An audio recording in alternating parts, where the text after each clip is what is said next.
தமிழ் பெரியர்களுக்கு வணக்கம். நான் அன்பன் அருண்.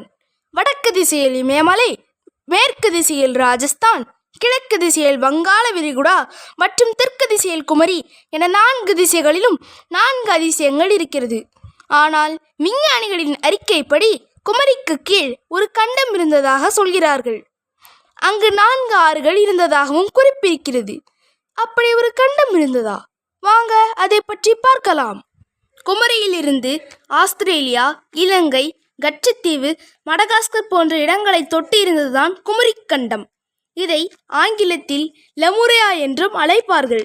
இது மட்டுமல்ல, அக்கண்டத்தில் இன்னும் நிறைய அதிசயங்கள் இருக்கிறது. பக்ருலி ஆறு, குமரி ஆறு, பெரு ஆறு மற்றும் இன்னொரு குமரி ஆறு இருந்தது.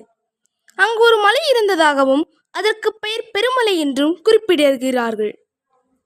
குமரிக்கண்டத்தில் கிபி 2ஆம் நூற்றாண்டு, அதாவது திருக்குறள் எழுதப்பட்ட காலத்தில் பாண்டியர்கள் ஆட்சி புரிந்தார்கள். அப்போது சோழர்களும் சேரர்களும் எங்கே என்று கேட்டால், அக்காலகட்டத்தில் சேர சோழ மன்னர்கள் பாண்டியர்களுக்கு திரை செலுத்தி வந்த ஒரு சிற்றரசர்களாக இருந்தனர். 19ஆம் நூற்றாண்டில் இங்கிலாந்தில் உள்ள ஒரு ஆங்கிலேய உயிரியல் வல்லுநர் தான் பிலிப் ஸ்லைட்டர். இவர் ஆராய்ச்சியின் போது மடகாஸ்கரில் உள்ள லீமர் என்ற உயிரினம் அந்த தீவில் மட்டுமல்ல என்பதை அவர் கவனித்தார். சில நாட்களுக்கு பிறகுதான் அது தமிழ்நாட்டிலும் இலங்கையிலும் வாழ்கிறது என்பதை தெரிந்து கொண்டார்.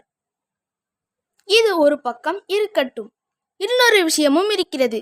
8 தொகை நூல்களில் ஒன்றான புறநானூறில் பக்ருலி என்ற வார்த்தை இருக்கிறது. அது ஒரு ஆறாகும். நான் தொடக்கத்தில் கூறிய 4 ஆறுகளுள் இது ஒன்றாகும். இந்த ஆறுகளுக்கு 2ஆம் நூற்றாண்டில் பாண்டிய மன்னன் ஒருவர் ஒவ்வொரு வருடமும் பூஜை செய்வார் என்பது குறிப்பிட்டுள்ளது. இப்படி எல்லா வரலாறுகளையும் பெருமைகளையும் அடக்கி கொண்ட குமரி கண்டம் இன்று இல்லை. ஏனென்றால் இயற்கை சீற்றத்தின் காரணமாக மூழ்கடிக்கப்பட்டது. அதில் எஞ்சியதுதான் இலங்கை. அது மட்டுமல்ல, இப்போது குமரி கண்டம் இருந்திருந்தால் அதுதான் 2வது சிறிய கண்டமாக இருந்திருக்கும். இது போன்ற பல வரலாற்று செய்திகளோடு அடுத்தடுத்த வீடியோக்களில் சந்திக்கிறேன். நன்றி, வணக்கம். இப்படிக்கு